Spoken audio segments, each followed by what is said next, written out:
नमस्कार दोस्तों, स्वागत है आपका आपके अपने YouTube चैनल चुन्नू जी के सेंटर पर। मैं राकेश कुमार राय उर्फ चुन्ना आपके लिए एक और नया टेस्ट सीरीज 5 लेकर आया हूं, जो आपका रुक्मणी प्रकाशन प्लेटफॉर्म बुक से है, जो बहुत ही अच्छी किताब है।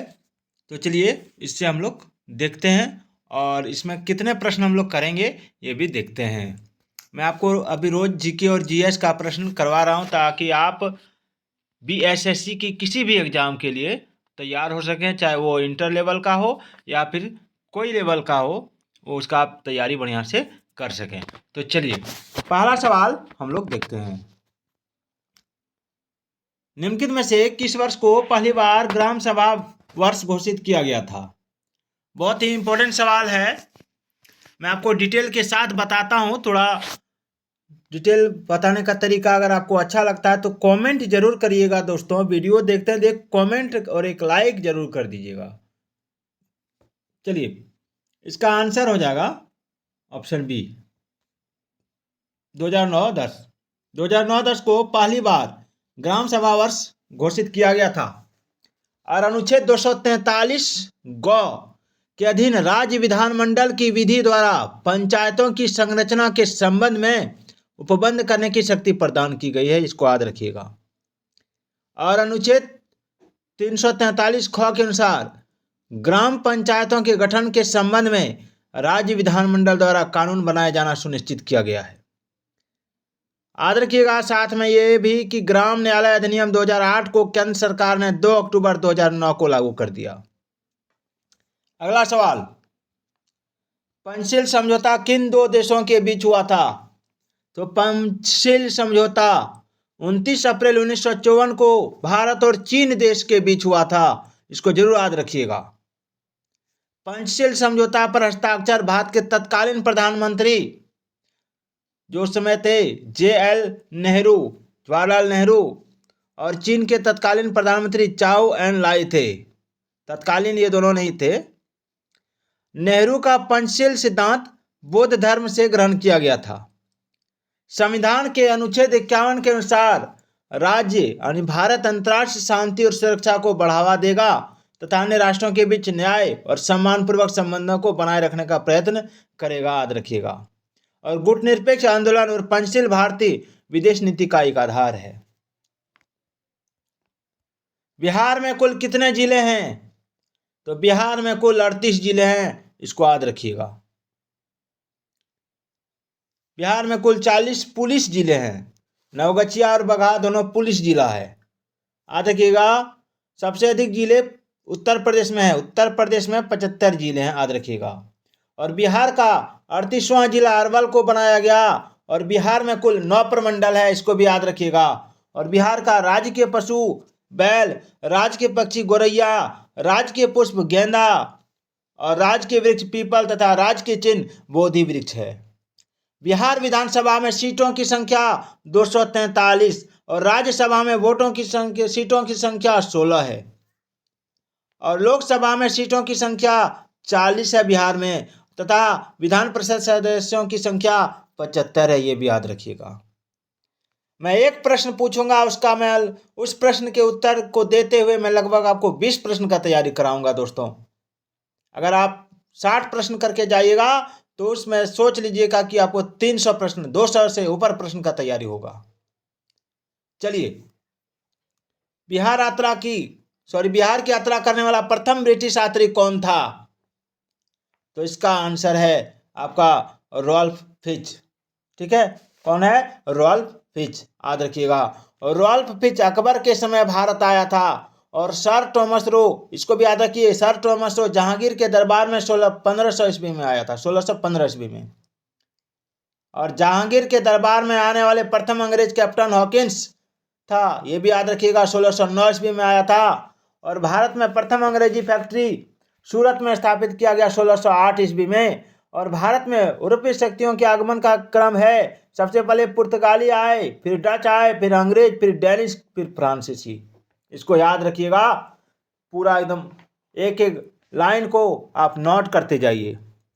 5वां नंबर सवाल है कि भारत में पहली पंचवर्षीय योजना का आधार क्या था? Herald Domar model, Mahalanobis model, दादा भाई नौरोजी मॉडल या JL नेहरू मॉडल? एकदम इजी है, हेराल्ड डोमर मॉडल। बाद में पहली पंचवर्षीय योजना का आधार हेराल्ड डोमर मॉडल था। याद रखिएगा, यह योजना 1 अप्रैल 1951 से 31 मार्च 1956 तक लागू की गई थी और इसकी योजना का मुख्य उद्देश्य था कृषि को प्राथमिकता देना। चलिए, दिल्ली का कौन सा सुल्तान अशोक स्तंभ को कौशाम्बी और टोपरा से दिल्ली हस्तांतरित किया? चलिए इसको देखते हैं, बहुत ही इंपॉर्टेंट सवाल है। इसका आंसर होगा आपका ऑप्शन सी, फिरोज शाह तुगलक। दिल्ली के सुल्तान फिरोज शाह तुगलक ने मेरठ और टोपरा से अशोक के स्तंभ को दिल्ली हस्तांतरित किया था, याद रखिएगा। चलिए अगला सवाल, निम्नलिखित घटना को कालाक्रम अनुसार यानी उसके काल के उसके समय के अनुसार व्यवस्थित करना है और नीचे दिए गए कूट का प्रयोग करते हुए सही उत्तर चुनना है। सबसे पहले कौन सी घटना हुआ था? तो देखिए, सबसे पहले जो घटना हुआ था वो हुआ था आपका चंपारण आंदोलन, फिर अमृतसर घटना, फिर हुआ था मोपला विद्रोह, फिर हुआ था चौरी चौरा घटना। इसको याद रखिएगा। अमृतसर घटना में जालियांवाला बाग हत्याकांड के नाम से जाना जाता है इसे, और चंपारण आंदोलन गांधी जी द्वारा बिहार के चंपारण में अप्रैल 1917 में चलाया गया, याद रखिएगा। और अमृतसर घटना 13 अप्रैल 1919 में हुआ था। और ये भी याद रखिए, मोपला विद्रोह 1921 में मुस्लिम किसानों का जमींदार एवं अंग्रेजों के विरुद्ध केंद्र था, जो केरल में हुआ था। और चौरी चौरा घटना हुआ था 1922 में, जिसमें 5 फरवरी 1922 को गोरखपुर के चौरी चौरा नामक पुलिस स्टेशन पर घटित हुई थी। चलिए 8वां नंबर सवाल देखते हैं। जैन धर्म श्वेतांबर एवं दिगंबर संप्रदायों में कब विभाजित हुआ? तो इसका राइट आंसर होगा आपका ऑप्शन ए, चंद्रगुप्त मौर्य के समय।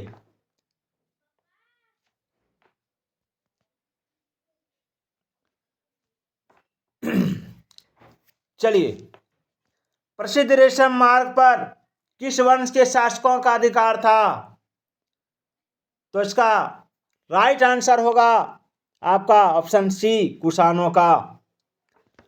सिल्क मार्ग या प्रसिद्ध रेशम मार्ग पर कुषाण वंश का अधिकार था।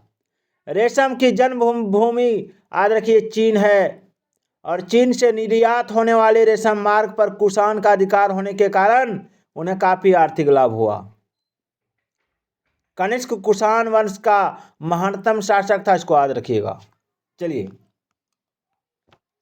संविधान के निम्नलिखित संशोधनों में से किसके अंतर्गत भारत में महिलाओं के लिए ग्राम पंचायतों में 1/3 स्थान आरक्षित किया गया? एक सवाल और उसके आंसर के साथ 10 और नए पॉइंट, नए ज्ञान आपको मैं देता हूं, ताकि आप सीख सकें, आप परीक्षा में सफल हो सकें। ऐसा नहीं कि केवल आंसर टिक लगा रहा हूं। इस बुक में जितना पॉइंट दिया सारा पॉइंट मैं आपको बता रहा हूं। चाहे वीडियो 1 घंटा का बने, 2 घंटा का बने, लेकिन मैं आपको 60 से 70 सवाल बताता हूं। उसके बाद चलिए आगे चलते हैं। संविधान के निम्नलिखित संशोधनों में से किसके अंतर्गत भारत में महिलाओं के लिए ग्राम पंचायतों में 1/3 स्थान आरक्षित किया गया? तो इसका आंसर होगा 73वें संशोधन के अंतर्गत, याद रखिएगा। भारतीय संविधान भाग 9 के तहत अनुच्छेद 343 घ 3 के अंतर्गत पंचायती राज संस्थाओं में महिलाओं के लिए स्थान आरक्षित किया गया। इसके तहत प्रत्येक पंचायत में प्रत्यक्ष निर्वाचन द्वारा भरे जाने वाले स्थानों की कुल संख्या के कम से कम 1/3 भाग महिलाओं के लिए आरक्षित होंगे। अनुच्छेद 334 में विनिर्दिष्ट अवधि की समाप्ति पर कोई प्रभाव नहीं होगा।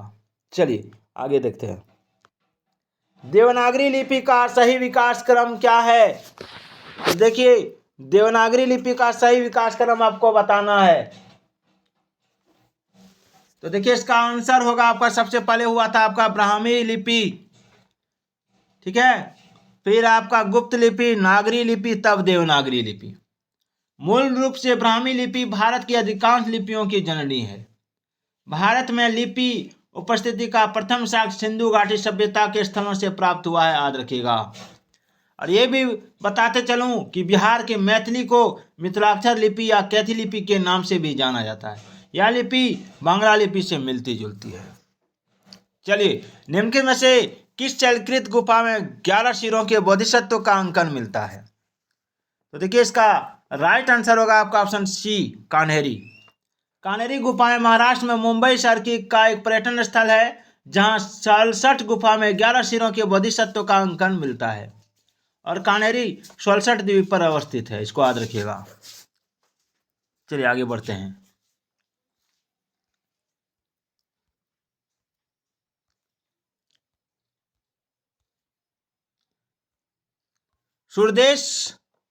सरदेश मुखी की वसूली शिवाजी इसलिए करते थे क्योंकि वे महाराष्ट्र के पुश्तैनी सरदेश मुख थे। और सरदेश मुखी राजस्व का कितना भाग वसूला जाता था? तो देखिए, इसका जो आंसर होगा वो होगा आपका ऑप्शन डी, 1/10 भाग। शिवाजी मराठा राज्य के संस्थापक थे और पेशवा बालाजी विश्वनाथ मराठा राज्य के द्वितीय संस्थापक थे, इसको याद रखिएगा। चलिए आगे बढ़ते हैं।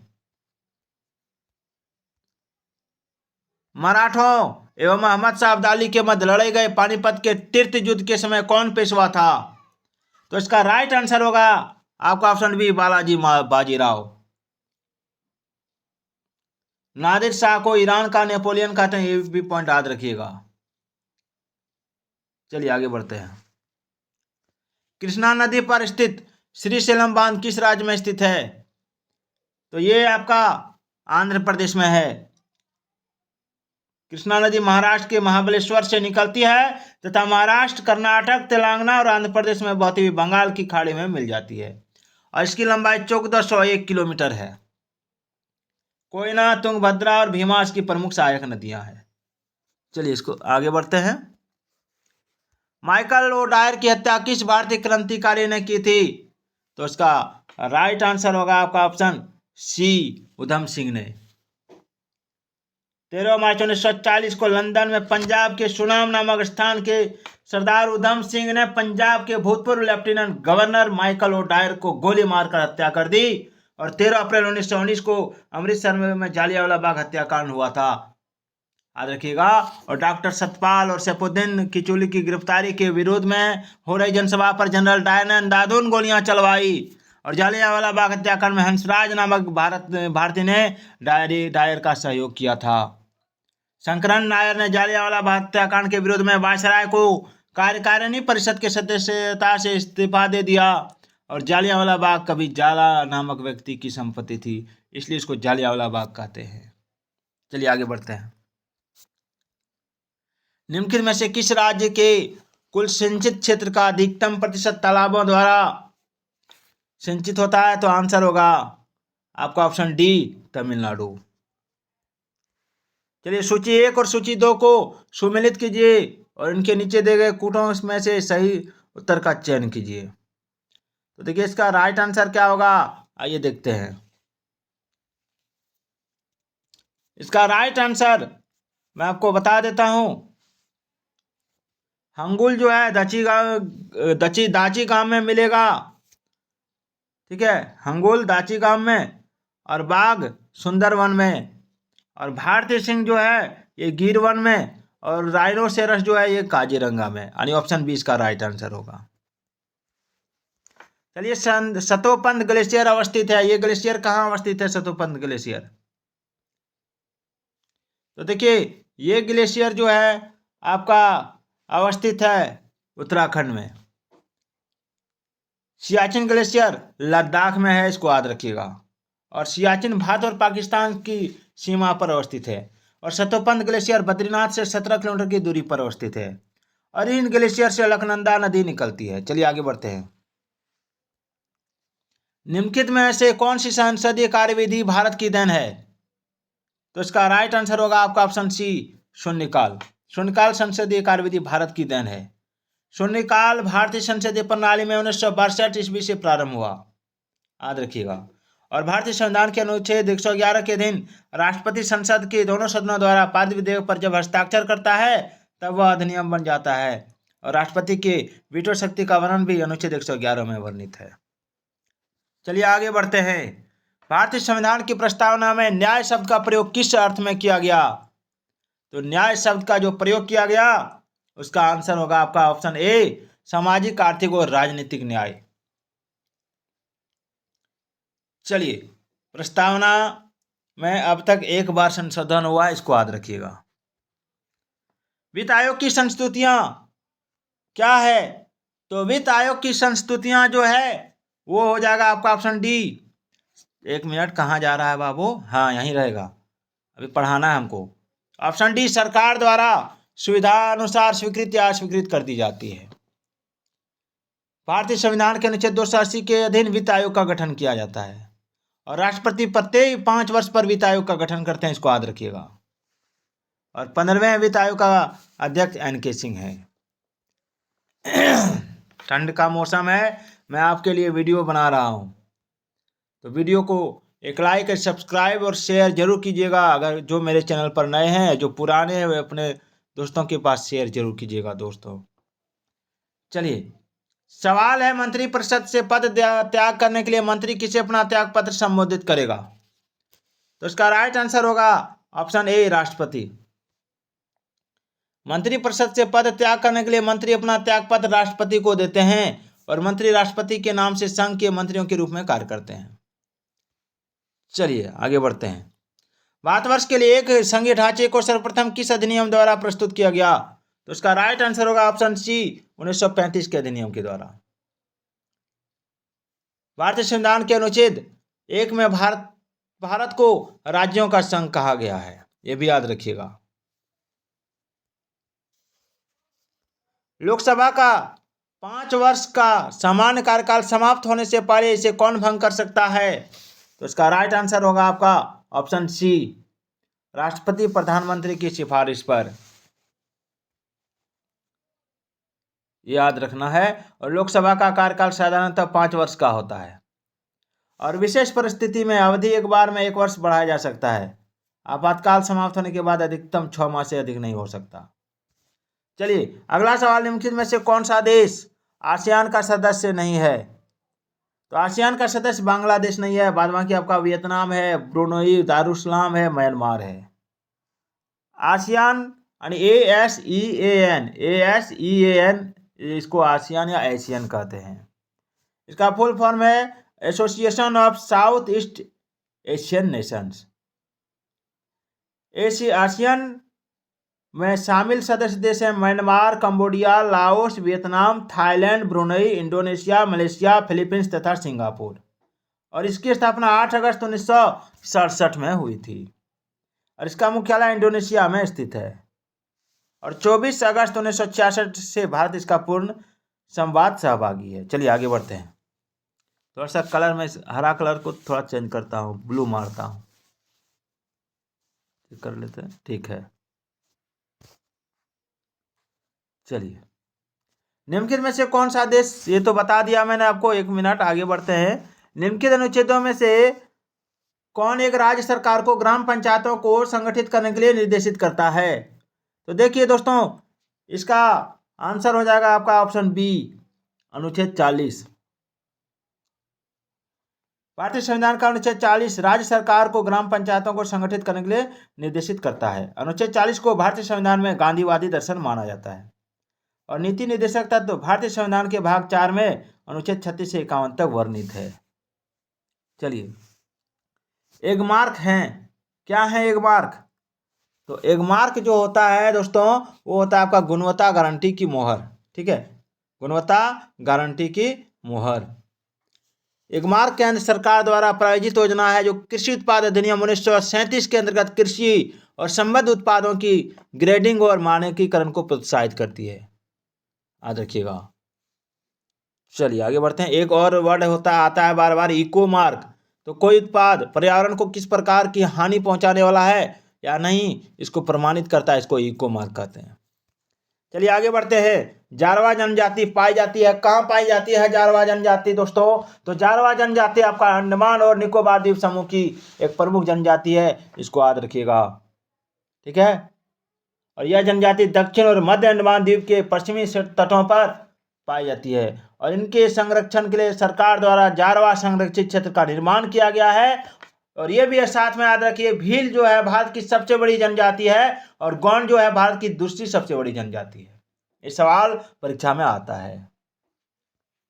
निम्नलिखित में से किन देशों के समूह से भूमध्य रेखा गुजरती है? तो देखिए इसका राइट आंसर होगा आपका ऑप्शन बी, कोलंबिया, केनिया तथा इंडोनेशिया।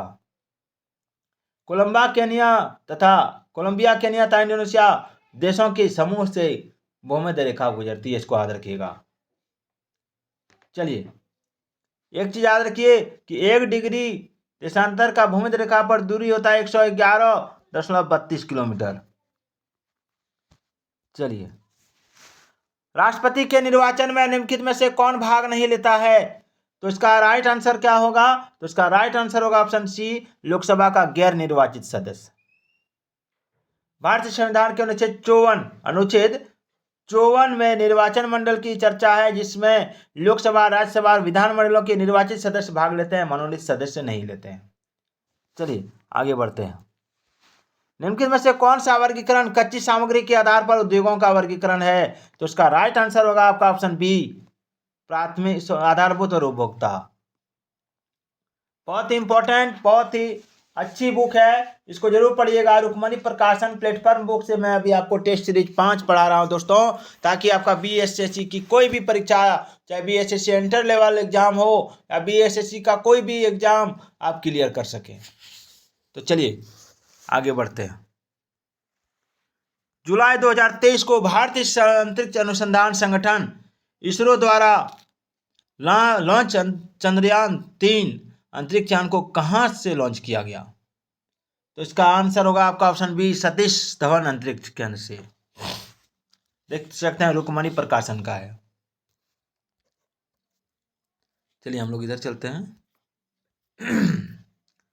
एक एक प्रश्न आपके लिए, एक एक पॉइंट आपके लिए इंपॉर्टेंट है, इसलिए वीडियो को बिना स्किप किए आगे जरूर देखिएगा।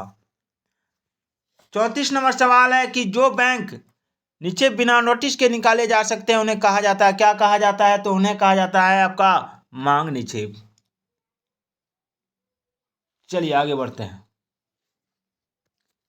निम्नलिखित प्रस्तावों में से किसका संदर्भित संबंध संघीय बजट से है? तो इसका राइट आंसर होगा कटौती प्रस्ताव। कटौती प्रस्ताव जो है, बजट पेश होने पर अनुदान मांगों पर बहस के दौरान संसद सदस्यों को धनराशि में वृद्धि का अधिकार नहीं है। और निंदा प्रस्ताव जान लीजिए, यह होता है सरकार की दोषपूर्ण नीतियों के सुधार के लिए लाया जाता है।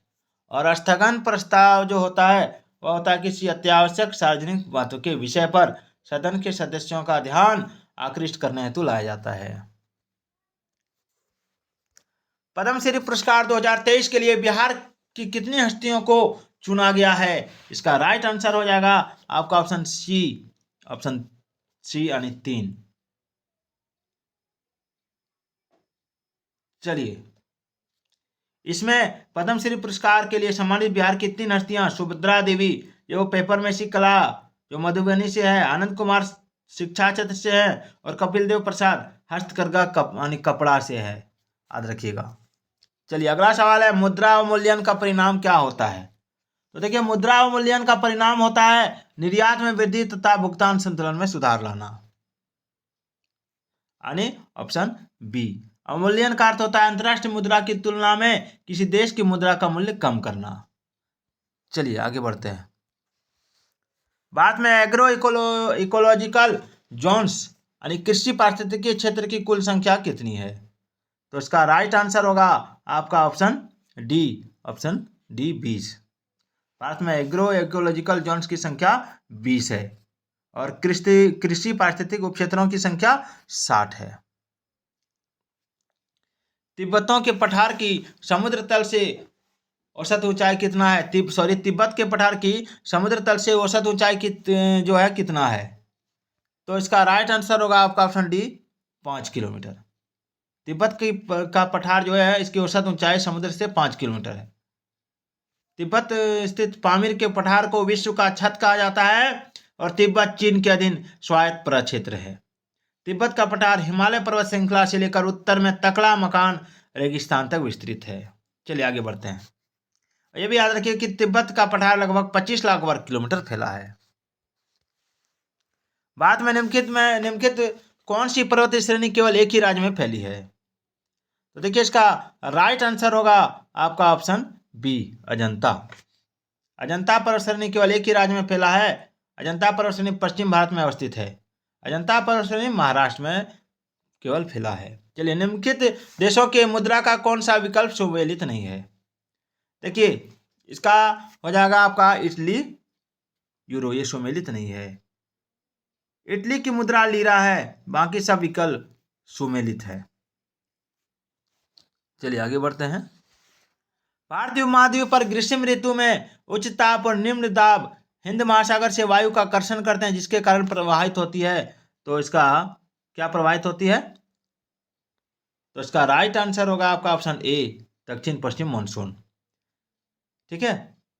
मई जून में चलने वाली गर्म हवा को क्या कहते हैं? लू कहते हैं, इसको याद रखिएगा। और भारत में वर्षा मुख्यतः दक्षिण पश्चिम मानसून से आती है। चलिए एक मिनट में इसको थोड़ा ऊपर कर देता हूं। भारत के निम्नलिखित क्षेत्रों में से कौन सा कपास का अधिकतम मात्रा में उत्पादन करता है?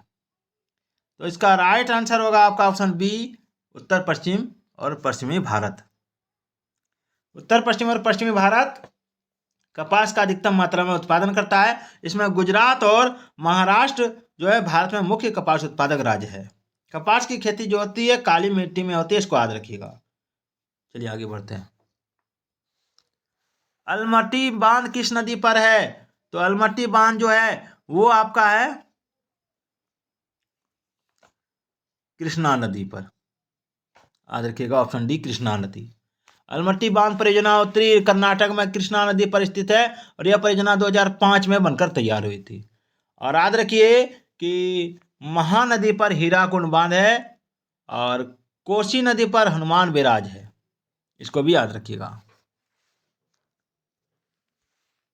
एक मिनट। देश के निम्नलिखित किस राज्य में सबसे पहले सूर्योदय होता है? तो इसका राइट आंसर होगा आपका ऑप्शन सी, अरुणाचल प्रदेश। अरुणाचल प्रदेश का देवांग घाटी में सूर्य का प्रकाश भारत में सबसे पहले पड़ता है। भारत में सबसे अंत में सूर्य अस्त गुजरात राज्य में होता है और भारत के अरुणाचल प्रदेश राज्य में सूर्योदय तथा गुजरात में सूर्य अस्त के बीच लगभग 2 घंटे का अंतर है। चलिए आगे बढ़ते हैं। विश्व एथलेटिक्स चैंपियनशिप में स्वर्ण पदक जीतने वाले भारतीय एथलीट कौन है? तो इसका आंसर होगा आपका ऑप्शन ए, नीरज चोपड़ा।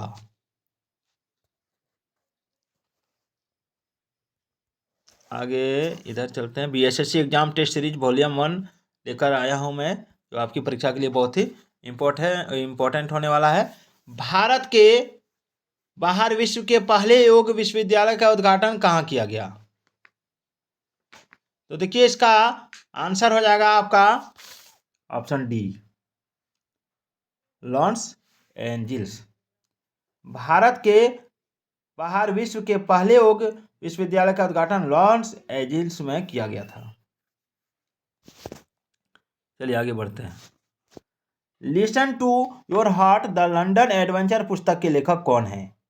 तो देखिए इसका राइट आंसर होगा आपका option B, Ruskin Bond. Ruskin Bond, याद रखिएगा इसको। चलिए 49 नंबर सवाल देखते हैं कि 19 सितंबर 2023 को केंद्र कैबिनेट द्वारा पारित महिला आरक्षण विधेयक के तहत महिलाओं को लोकसभा एवं राज्य विधानसभाओं में 33% सीट का आरक्षित करने का प्रावधान किया गया। यह डैशवां संविधान संशोधन विधेयक है। क्या होगा इसका आंसर? तो इसका आंसर हो जाएगा आपका ऑप्शन बी, 128। चलिए 128वां संशोधन है और आगे बढ़ते हैं। अब अगला सवाल है कि सितंबर 2023 में किस देश को हराकर भारत ने एशिया कप क्रिकेट 2023 टूर्नामेंट का खिताब जीता? तो देखिए इसका राइट आंसर होगा आपका ऑप्शन बी, श्रीलंका को। चलिए आगे बढ़ते हैं। अब 15 से 20 प्रश्न साइंस से है। किससे है? साइंस से। निम्न अभिक्रियाओं में विस्थापन अभिक्रिया का उदाहरण कौन सा है? विस्थापन अभिक्रिया, तो देखिए विस्थापन अभिक्रिया जो होता है, इसमें क्या होता है कि विस्थापन अभिक्रिया में अधिक क्रियाशील धातु कम क्रियाशील धातु को विस्थापित कर खुद जुड़ जाती है। तो इसमें जो हो रहा है वो हो रहा है आपका ऑप्शन ए। ठीक है, ऑप्शन ए याद रखिएगा। चलिए आगे बढ़ते हैं। चावल की खेती के लिए आदर्श जलवायु परिस्थितियां है, क्या है? तो चावल की खेती के लिए आदर्श जलवायु परिस्थिति जो है वो आपका 100 सेंटीमीटर से अधिक वर्षा और 25 डिग्री सेल्सियस से ऊपर ताप अगर है तो आदर्श जलवायु मानी जाती है। चावल गर्म जलवायु प्रदेश की मुख्य फसल है जो मुख्यतः दक्षिण पूर्वी एशिया और चीन जैसे देशों में होता है। अंतर्राष्ट्रीय चावल अनुसंधान केंद्र मनीला में, इसको याद रखिएगा। और केंद्रीय चावल अनुसंधान केंद्र कटक में है, यानी उड़ीसा। और चावल की खेती के लिए उच्च तापमान और अधिक जल की आवश्यकता होती है। प्राणियों और पादपों की जातियों में अधिकतम विविधता मिलती है, तो इसका राइट आंसर क्या होगा? एक मिनट,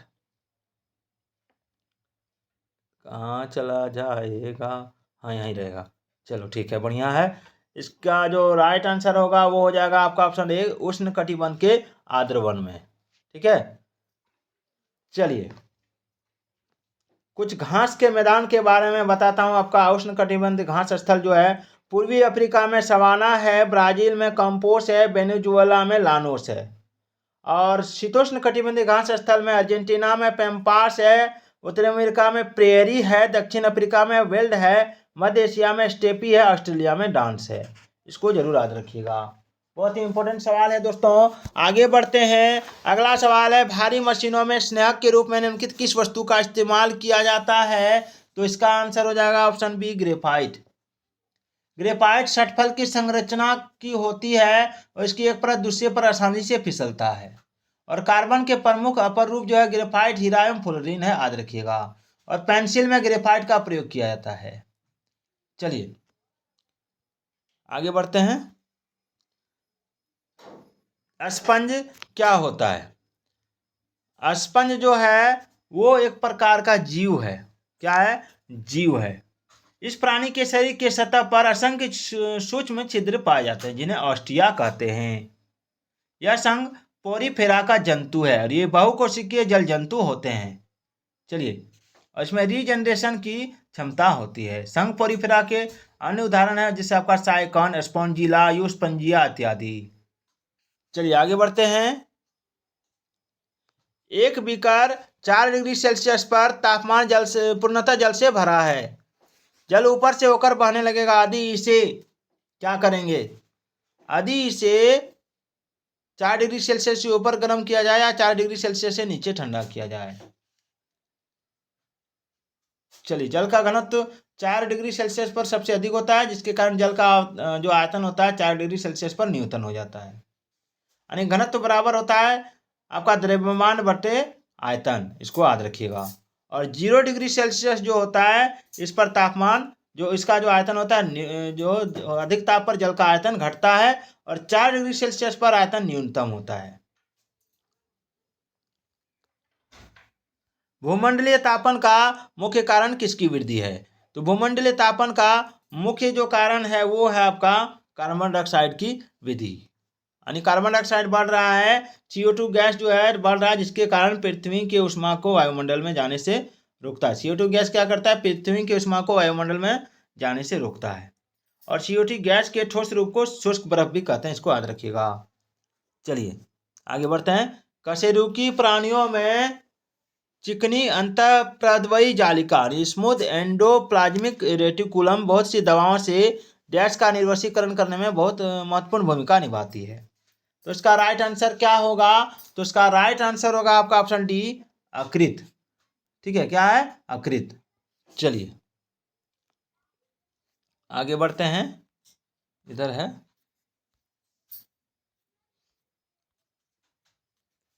लैंप की बत्ती में तेल ऊपर चढ़ता है। क्यों चढ़ता है लैंप की बत्ती में तेल ऊपर? क्योंकि लैंप की बत्ती में तेल ऊपर कोशिकीय क्रिया की परिघटना के चलते चढ़ता है। याद रखिएगा, यानी ऑप्शन डी। चलिए आगे बढ़ते हैं। राइबोसोम्स की संरचना में होती है, क्या होती है? तो राइबोसोम्स की संरचना में आपका हो जाएगा आंसर बी, आरएनए तथा प्रोटीन्स। यानी 40 से 60% प्रोटीन और 60 से 40% आरएनए होता है। और राइबोसोम को प्रोटीन उत्पादक फैक्ट्री भी कहा जाता है। और यह एक झिल्ली विहीन कोशिकांग है और यह सभी कोशिकाओं में पाया जाता है। राइबोसोम्स दानेदार संरचनाएं होती हैं जिनकी खोज पादप कोशिका में रॉबिन्स व ब्राउन द्वारा प्राणी कोशिका में पैलेंड ने किया था। रासायनिक रूप में राइबोसोम में 2 भाग होते हैं, प्रोटीन तथा आरएनए। चलिए आगे बढ़ते हैं। अक्षमा के रोगियों में निम्नलिखित में से कौन सी औषधि प्रभावशाली होता है? देखिए, अक्षमा के रोगियों के लिए प्रभावशाली औषधि जो है वो आपका है रिम्पेम्पसिन है। ठीक है, इस तरह इसके रोगियों के लिए बहुत सारी और दवाएं हैं, जैसे स्ट्रेप्टोमाइसिन हो गया, सिप्रोफ्लोक्सासिन हो गया, मॉक्सीफ्लोक्सासिन आदि हो गया, आइसोनियाजाइड हो गया, पायरिजिनामाइड हो गया, एथेम्यूटिल हो गया। और इसकी जो प्रमुख दवा है वो है आपका, याद रखिएगा, कुछ प्रमुख दवा मैं आपको बताता हूँ। प्रमुख दवा में आ जाएगा आपका रिम्पेम्पसिन और स्ट्रेप्टोमाइसिन। चलिए, जब क्षारीय प्रकृति के एक रसायन को हल्दी के लेप में मिलाया जाता है तो इसका रंग कैसे हो जाता है? तो इसका रंग लाल हो जाता है। क्षार का पीएच मान 7 से अधिक होता है और क्षार का जो स्वाद होता है वो कड़वा होता है। निम्नलिखित में से कौन सा एक कथन सही नहीं है? तो देखिए, कथन सही नहीं है तो आर्द्रता के बढ़ने पर वायु में ध्वनि का वेग कम हो जाता है, ये कथन सही नहीं है। आर्द्रता में के बढ़ने पर वायु में ध्वनि का वेग कम हो जाता है, यह कथन गलत है। आर्द्र वायु में ध्वनि का वेग बढ़ जाता है।